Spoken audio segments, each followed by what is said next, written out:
Nako, magandang araw po sa inyong lahat. What a Monday! Nagising tayo lahat ngayong Lunes sa mga matitinding mga pangyayari sa Senado. Pero yan naman po ang dahilan kung bakit napaka-importante ng ating Senado sa ating demokrasya. No? Ang Senado, dahil ang mga senador, halal ng buong bayan, ay binubuo ng mga senador na dahil meron nga silang malawakang mandato, ay mayroong sapat na independensya at sapat na malawak na pag-iisip para gumawa ng mga pulisiya para sa bayan. Pero ngayong araw nito, nagulantang tayo dahil lumabas ang hindi natin inaasahan na ang mag-asawang Diskaya ay binanggit na sa kanilang mga kontrata, 25% ang binabayad nila kay House Speaker Martin Romualdez at Quizaldico.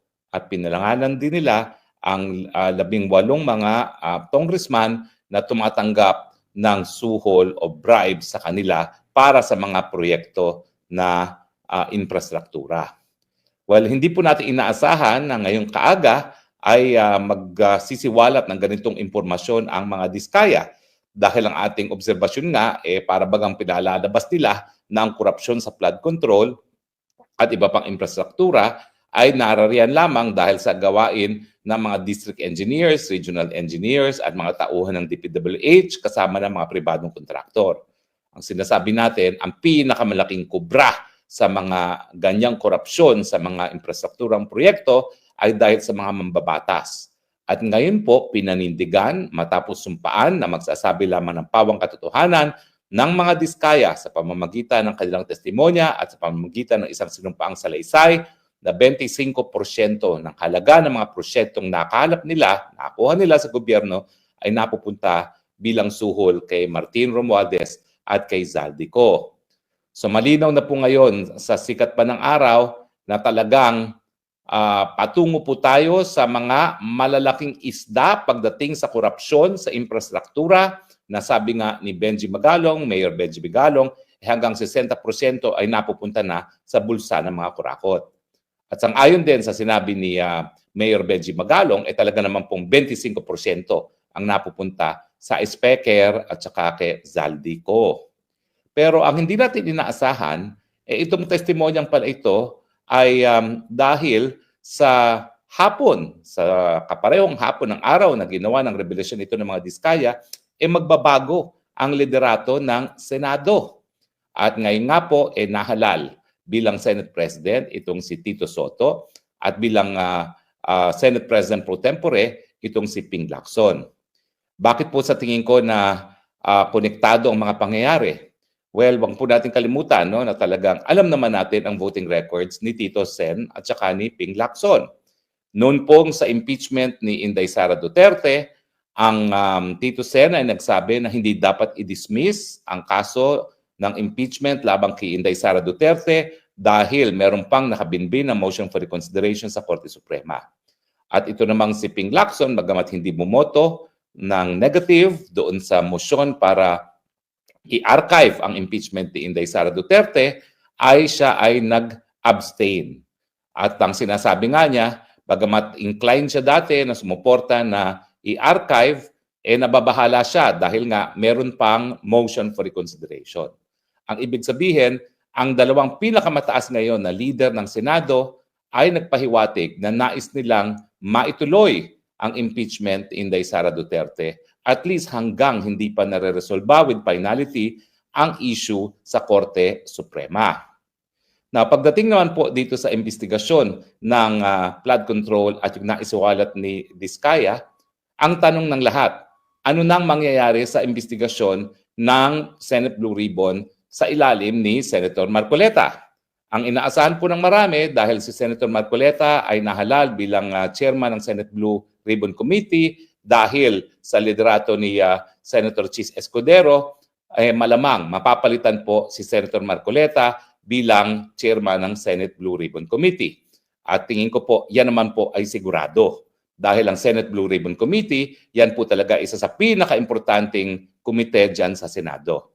Hindi pa po inaanunsyo kung sinong magpapalit kay Senator Marcoleta, pero ang nangyari ay ilinabas na ni Senator Marcoleta ang smoking gun na nagdadawit nga dito kay Speaker Romualdez at kay Zaldico bilang nasa likod ng lagayan sa mga maanumalyang infrastrukturang mga proyekto bago pa magkaroon ng pagbabago ng liderato sa Senado. Ibig sabihin, para bagang alam na nila ang mangyayari at linabas na nila ang smoking gun nang sa ganon, hindi na masusupil ang katotohanan. Ibig sabihin, maski mapalitan pa si Senator Marcoleta bilang chairman ng Senate Blue Ribbon Committee, nasiwalat na at lumabas na ang katotohanan na talagang ang pasimuno sa korupsyon sa infrastrukturang mga proyekto ay ang House Speaker Martin Romualdez at Zaldico. So, bagamat inaasahan nga natin na magkakaroon ng bagong chairman ang Senate Blue Ribbon Committee, yan po ay a matter of public record na hindi na mabubura. So ang tanong ng marami ngayong mga mamamayan dahil dito sa mga pangyayari sa Senado, ano na kaya ang mangyayari sa impeachment ni Inday Sara Duterte? Well, ang status po niyan ay na-archive. Ibig sabihin, yan ay hindi natatalakayin muna ng Senado, bagamat kapag nagkaroon ng desisyon na bumaliktad ang Korte Suprema, mabubuksan muli, no? Ang problema po dyan kasi may issue pa na tama ba na magpatuloy nga ang impeachment na nagsimula sa 19th Congress hanggang 20th Congress. Pero kung pagbabasihan nga sa voting record nitong si Senate President Tito Soto at Senate President Pro Tempore Ping Lacson, sa kanilang paningin, kinakailangan magpatuloy yan dahil ang impeachment ay naka-archive lamang. Buhay pa. Ibig sabihin, kung mabaliktad ang desisyon ng Korte Suprema at sabihin na kinakailangan matuloy ang pagdinig ng impeachment case ni Inday Sara Duterte, bubuhayin nila muli yan at lilitisin si Inday Sara Duterte. Yan po talagang ibig sabihin ng archive. At dahil nga po itong si Senate President Tito Soto ay isa dun sa 4 lamang na nagsabi na hindi dapat ma-archive itong impeachment ni Inday Sara Duterte, inaasahan natin na bilang leader ng Senado, pag nabagong desisyon ng Korte Suprema, talaga naman pong mabubuhay muli ang patay na ang impeachment ni Inday Sara Duterte. Pagdating naman sa investigasyon ng Senate Blue Ribbon Committee, nailabas na po ang smoking gun. Pero narariyan naman ang pagkakataon na pasinungalingan ang naging testimonya ng mga diskaya sa kaparehong Senate Blue Ribbon Committee. At dyan po papasok ang importansya na kung sino ang papalit kay Senator Marcoleta bilang chairman ng Senate Blue Ribbon Committee. Dahil bilang chairman ng komite, po pwede niyang matulungan o di naman kaya palabnawin ang magiging depensa ni House Speaker Martin Romualdez at ni Zaldico. For instance, po pwedeng patayin ang issue. Paano? By citing yung tinatawag na interchamber courtesy.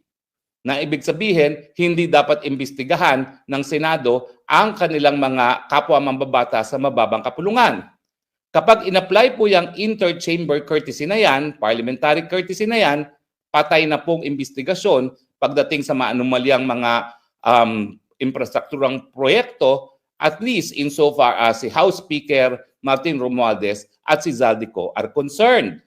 So ganyan pong kaimportante ang nangyari ngayon sa Senado. At naintindihan ko na kung bakit pinaspasan ng liderato ni Senator Escudero at saka ni Senator Marcoleta bilang chairman ng Senate Blue Ribbon Committee yung pagpapalabas ng smoking gun na nagtuturo bilang mastermind sa kakurakutan sa infrastrukturang mga proyekto ang House Speaker Martin Romualdez at Zaldico. Well, hindi pa natin alam kung sino ang magiging susunod na chairperson ng Blue Ribbon Committee. Well, pwede naman pong hindi nila tanggalin si Senator Marcoleta dahil alam naman nating lahat na kasapi ng maimpluwensyang Iglesia ni Cristo si Marcoleta. Pero ang tingin ko po, dahil wala naman pong eleksyon na mangyayari sa lalo mabilis sa panahon, hindi masyado bibigyan ng halaga ng mayorya ngayon sa Senado ang impluwensya ng Iglesia ni Cristo dahil kaka-eleksyon lamang. So chances are 60% matatanggal si Senator Marcoleta. Now, ang inaasahan kong papalit dyan ay si Senator Ping Lacson. Pero dahil siya ay nahalal na bilang isang Senate pro tempore ng Senado, mukhang hindi siya ang uupo. Sino kaya ang uupo dyan? Well, titingnan po natin, no? Dahil isa pang pwede sanang umupo dyan ay yung dating chairman ng Senate Blue Ribbon Committee, si Pia Cayetano. Pero kanina, nagpahiwatig na si Senator Alan Cayetano na siya ay magiging miyembro ng minorya kasama ni Senator Villanueva. No? At syempre, ang kanilang ihahalal na minority floor leader siguro ay si dating Senate President Chis Escudero. So, mukhang hindi si Pia Cayetano ang uupo. Ang mga posible rin dyan, dahil ang mga major supporters ni Tito Sen ay si Senator Loren Legarda. Pero si Senator Loren Legarda naman, dati nang namuno ng Finance Committee, nakatumbas ng Senate Committee on Appropriations ng Kamara. So posible na ang susunod na pinaka-importanteng komite, matapos ang posisyon ng mayorya, ng majority floor leader na si Senator Mig Zubiri, ay ibigay dun sa pang-apat na miyembro ng minorya na si Senator Legarda. At ang aking paboritong antivirus, dahil siya ay nasa kampo rin ni Tito Sen, asahan natin na mabibigyan yan ng napaka-importanting posisyon din. In fact, ang kutob ko, baka ibigay nila kay Risa Ontiveros itong Senate Blue Ribbon Committee. At ang mangyayari po dyan, dahil alam naman natin na magkakampi ngayon ng kaliwa, ang Bangag, ang CPP-NPA, at ang mga loyalista, yan po ay katapusan na ng investigasyon dito sa maanumalyang mga flood control projects at iba't iba pang mga infrastrukturang proyekto. Bakit? Hindi nyo ba napapansin na napakatahimik nitong si Ontivirus pagdating sa ganitong issue? Tahimik! Kasi alam ko, marami rin siyang mga insertions na yung mga insertions na yan ay pinanggagalingan para sa suporta niya sa kanyang mga kakampi dyan sa kanyang party list group. So, yan po ang mga pangyayari. Nakakagalit dahil narinig natin ang testimonya ni Diskaya ng pinakamataas, ang pangatlong pinakamataas na opisyalis ng Republika ng Pilipinas, ang House Speaker, ang nasa likod ng mga anomalya sa flood control at infrastructure project sa DPWH. At nakakahelo dahil matapos yung ganyang investigasyon, matapos yung ganyang revelasyon, hindi tayo nakakasigurado na magpapatuloy ang paghahanap ng katotohanan sa Senado dahil nga dito sa pagpalit ng liderato sa Senado. At doon sa mga naniniwala na kinakailangan protektahan ang VP Sara bilang susunod na mamumuno ng bayan, well, meron na naman po tayong sleepless nights. Dahil under Tito Soto, hindi po tayo nakakasiguro na patay na ang impeachment until February of 2026 dahil sa kanyang voting record, naniniwala siya na hindi dapat ma-archive o patulugin ang kaso ng impeachment ni Inday Sara Duterte. So bagamat ang desisyon ng Korte Suprema ay nagbigay na 1 taong impeachment free kay Inday Sara Duterte, ay nako, hindi na po tayo nakakasiguro na mayroon tayong 1-year impeachment free kay Inday Sara Duterte dahil napakatindi ng paninindigan ni Tito Sen na hindi pa dapat patulugin ang impeachment Inday Sara Duterte maski ito pa ay nasimulan na ng 19th Congress at ngayon ay 20th Congress na. Pero, Harry Roque, ikaw nagsabi, ang mapapalitan si Speaker at ngayon ang napalitan si Senate President. Well, alam nyo kasi, wala naman kasi akong kakilala na naging kaklase sa Senado. Of course, halos lahat ng mga senador kakilala natin. Kasama natin tumakbo bilang senador sa unit team. Ang karamihan dyan.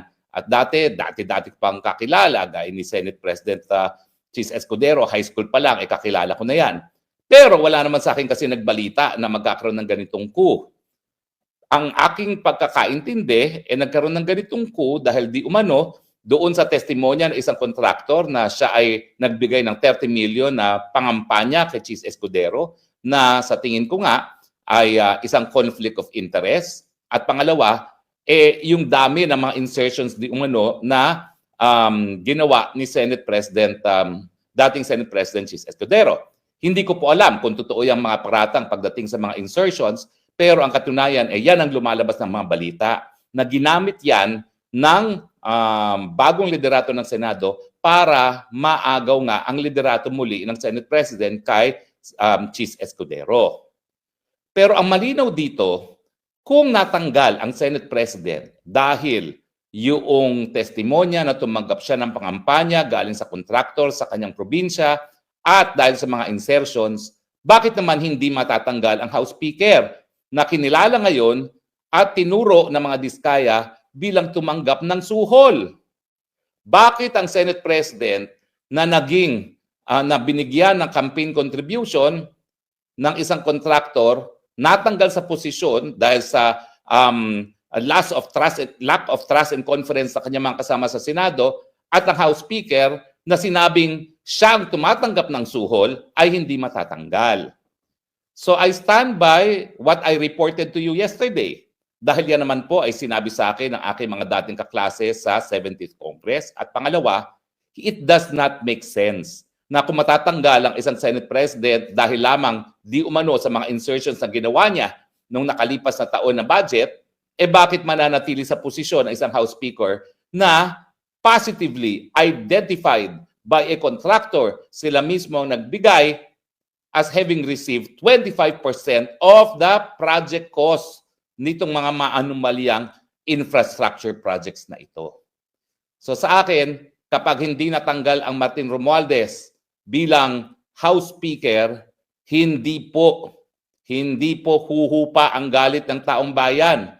Dahil kung mga senador tinanggal ang Senate President dahil lamang doon sa paratang na siya ay nag-insert, dapat mas lalong magalit ang mga mababata sa lower house doon sa testimonya under oath na tumanggap ng suhol ang Senate, ang kanilang House Speaker galing sa isang kontratista para nga sa mga manaumalyang proyektong ito.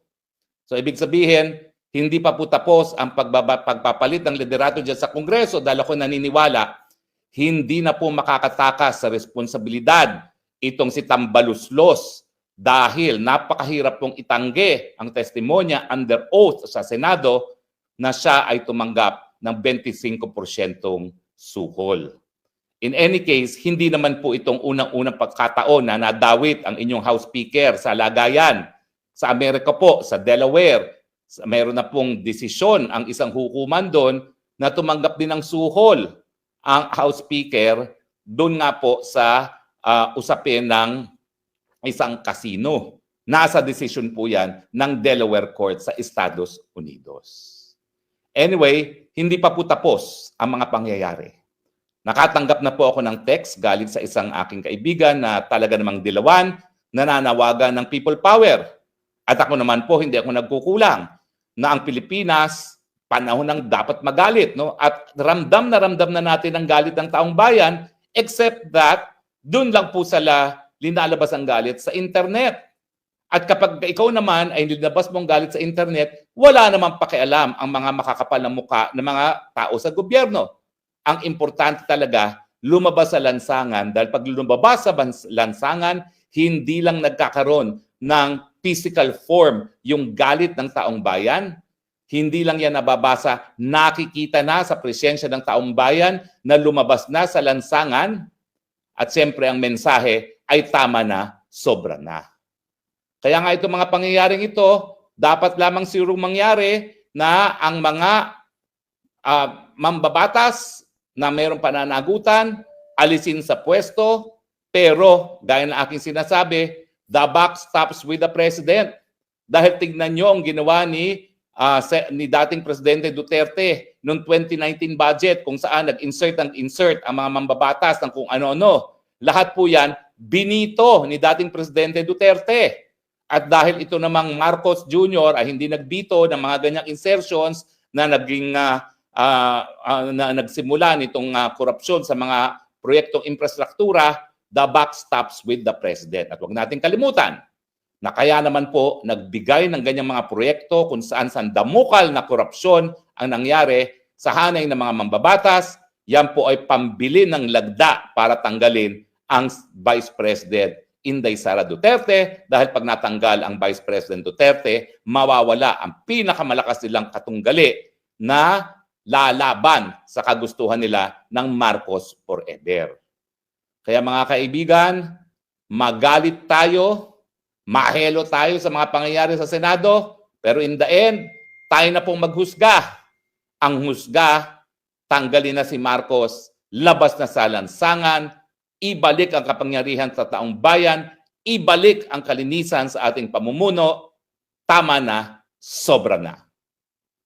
Alam ko po, medyo maaga tayo, pero alam nyo naman po, no? Ay medyo napuyat din tayo sa kakapanood dito dahil meron po tayong 6 hours time difference at gumising tayo na maaga para mapanood nga itong pagdinig ng Senado, no, from the very beginning. At ngayong nadinig nga po natin, alam ko po, mas galit na kayo. Well, damdamin nyo po yung galit na yan. Ilabas nyo sa kalye, isigaw, Marcos resign. Dahil kung hindi mo naman ginamit ang pondo ng bayan, pambili ng boto para ma-impeach si Inday Sara Duterte, hindi mangyayari ito. At huwag niyong kakalimutan, ha? Si Tambaluslos, na nasabi ni Diskaya na tumatanggap ng 25% na kickback sa mga proyektong infrastruktura, yan po ang piniling House Speaker ni Marcos Jr., kanyang pinsang buo, at siyempre pinili yan para protektahan ang administrasyon ng Marcos Jr. Tama na, sobra na. Pilipinas, magalit na tayo. Sisantihin na naman natin ang presidenteng ito. Live from The Hague, ito po inyong spokes ng bayan, nagsasabi, magalit na tayo, pero mahal kong Pilipinas dahil wala na akong iba pang lupang sinilangan. God bless the Philippines.